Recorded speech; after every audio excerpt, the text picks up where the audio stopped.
नमस्कार, मैं प्रोफेसर नरेंद्र कुमार पांडे, लखनऊ विश्वविद्यालय फिजिक्स डिपार्टमेंट से आज एक बार फिर मैं आपका स्वागत करता हूं अपने लेजर लेक्चर सीरीज के 10th लेक्चर में। और आज के लेक्चर का जो टॉपिक है वो है डॉपलर लाइन ब्रॉडनिंग मैकेनिज्म। पिछले 2 लेक्चर में मैंने होमोजेनस लाइन ब्रॉडनिंग यानी कि नेचुरल लाइन ब्रॉडनिंग और कोलिजन लाइन ब्रॉडनिंग के बारे में बात की है। आज मैं इन होमोजेनस लाइन ब्रॉडनिंग के अंडर में डॉपलर लाइन ब्रॉडनिंग मैकेनिज्म के बारे में बात करने जा रहा हूं। तो एक बार फिर से आपका मेरे इस लेक्चर में स्वागत है। डॉपलर लाइन ब्रॉडनिंग, जैसा कि हम जानते हैं कि अगर हम किसी स्टेशन पर खड़े हैं और कोई भी गाड़ी मेरी ओर आती है या मुझसे दूर जाती है, तो मुझे उस गाड़ी का जो विसल का जो फ्रीक्वेंसी है वो फ्रीक्वेंसी अलग सुनाई देती है जो कि उस सोर्स की ओरिजिनल फ्रीक्वेंसी होती है। या इसी तरह से अगर हम गाड़ी से दूर जाते हैं या गाड़ी के नजदीक जाते हैं तो भी हमें एक आभासी एक एपरेंट फ्रीक्वेंसी रिसीव होती है जो सोर्स के एक्चुअल फ्रीक्वेंसी से अलग होती है। ये कहलाता है डॉपलर इफेक्ट। साउंड में डॉपलर इफेक्ट एसिमेट्रिक होता है, यानी हम किसी सोर्स ऑफ साउंड की तरफ जाएं तो फ्रीक्वेंसी में जो चेंज हमें मिलेगा और सोर्स हमारी तरफ आए तो हमें जो मिलेगा, दोनों में फर्क होगा। लाइट में जो डॉपलर इफेक्ट होता है वो सिमेट्रिक होता है, यानी आइदर ऑब्जर्वर सोर्स की तरफ जाए या सोर्स ऑब्जर्वर की तरफ जाए, एपरेंट फ्रीक्वेंसी सेम रिसीव होती है। तो ये इस डॉपलर इफेक्ट के कारण भी हमारे लेजर लाइट में कई बार लाइन ब्रॉडनिंग होती है। दरअसल जो एटम्स हैं, जो गैस के जैसे एटम्स है, तो ये गैस के एटम्स रैंडमली अलग अलग दिशाओं में मूव कर रहे हैं। They are moving randomly in different directions. So naturally the frequency of the incoming radiation received by these atoms will be different from the frequency emitted by the source. And because of this, the interaction between the incoming radiation and the atoms in the amplifying medium will not be or will be different, you can say, from that case in which the atoms were at rest and then the incoming radiation was coming with some frequency. So this is the case that we are going to consider today. So as a train approaches closer, the whistle sounds of higher pitch as compared to the case when the train recedes. There is also a Doppler effect of light, although the math is a bit different owing to the fact that light must always pass you at the same speed.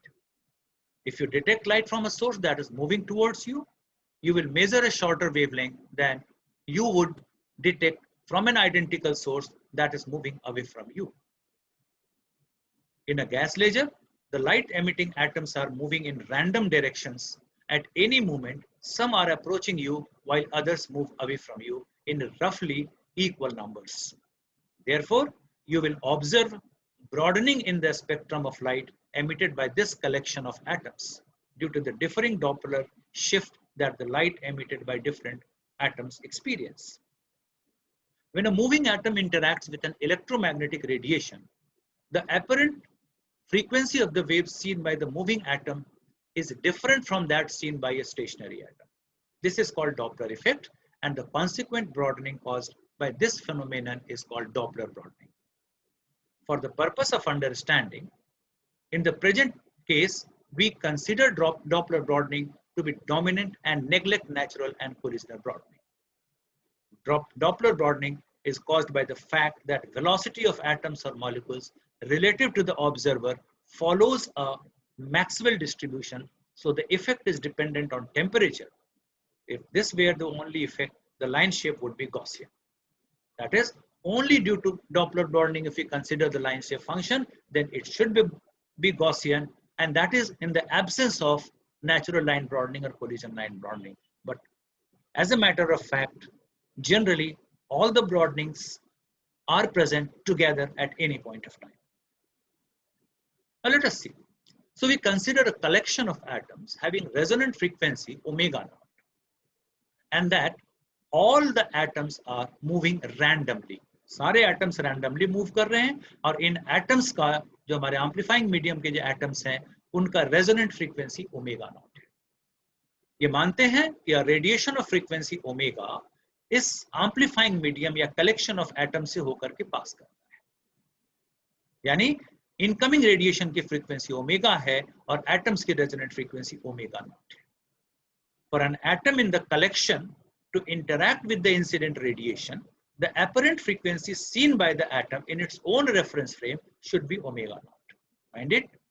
Omega is the frequency of the incoming radiation. Omega naught is the resonant frequency of the atoms, collection of atoms. So naturally, the interaction will take place only if the frequency of the incoming radiation as in the reference frame of the atoms, if it is omega naught, then only the interaction will take place.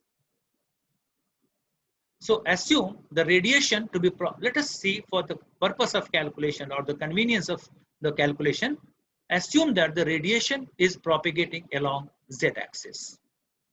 So the apparent frequency seen by the atom having z component of velocity, Vz, will be given by omega bar is equal to omega 1 minus Vz by c. Find it what we are talking about.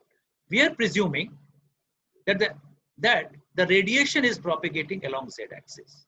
So the component of the velocity of an atom of concern here is the z component of the velocity.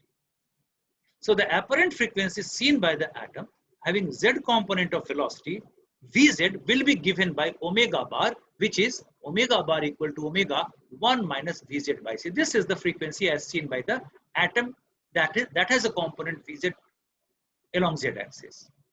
So for a strong interaction, if you want a strong interaction, the frequency of the incident radiation must be such that this frequency as received by the z component of that atom should be same as the resonant frequency of the atom. That is, omega bar is same as omega naught. And therefore, omega 1 minus Vz by c is equal to omega naught. So from this one, if we reverse it, then we can calculate omega. So omega is equal to omega naught 1 minus Vz by c power minus 1. So we presume that Vz is very much less than c. So omega can be written as omega naught 1 plus Vz by c. Thus, the effect of motion is to change the resonant frequency of the atom.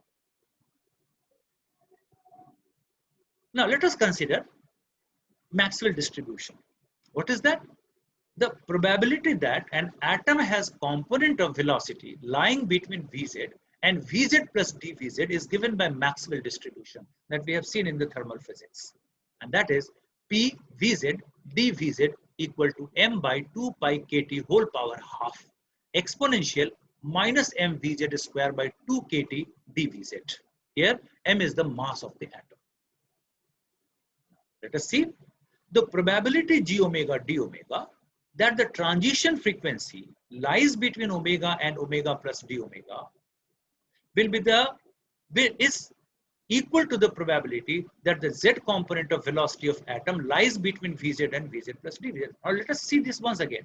Probability g omega d omega that the transition frequency lies between omega and omega plus d omega is equal to the probability that the z component of velocity of atom lies between Vz and Vz plus dz. So that we can write down Vz is equal to, from here we can find out the value of Vz. And if we can write down Vz is equal to omega minus omega naught by omega naught into c, and then if we have this Vz, so we can say we can simply differentiate this one to write down this as dVz, and then we can differentiate and we can substitute over there, and then we will have the probability. Then we can write down g omega d omega is equal to c by omega naught m by 2 pi kt power half exponential minus mc square by 2 kt omega minus omega naught square by omega naught square d omega. So you can see from here we had Vz square. So simply a square of this one has been taken here in this expression. Vz has been taken same as this one and substituted, so that here we have omega minus omega naught by omega naught square we have written. And similarly, if you differentiate this one dVz, this becomes d omega d omega it will become, and this is c by omega naught, so that you can see from this expression we can write down c by omega naught. So the whole expression for g omega d omega becomes c by omega naught m by 2 pi kt power half exponential minus mc square by 2 kt omega minus omega naught whole square by omega naught square d omega. And if we make a comparison with the expression that we had for Gaussian distribution in the very first and second lecture, in the first lecture itself, then this comes out to be a Gaussian distribution. So the line shape function, because of the Doppler broadening, is in the form of a Gaussian distribution. This line shape function is peaked at omega naught, and the full width at half maximum FWHM of this Gaussian distribution is given by delta omega d is equal to 2 omega naught 2 kt by mc square log 2 power half. In terms of delta omega d, equation 22 may be written as g omega d omega is equal to 2 by delta omega d log 2 by pi power half exponential minus 4 log 2 omega minus omega naught whole square by delta omega d whole square d omega. And this is the Gaussian and Lorentzian line shape function having same FWHM shown once again. So thank you very much for your kind attention. So now we have seen the whole line broadening mechanism in the 3 lectures, that is natural line broadening mechanism, collision line broadening mechanism, and finally the Doppler line broadening mechanism. We have seen that the homogeneous line broadening mechanism, that is the natural line broadening mechanism and collision line broadening mechanism, has their line shape function as Lorentzian, and the line shape function of the Doppler line broadening is Gaussian. So thank you very much once again for your kind attention.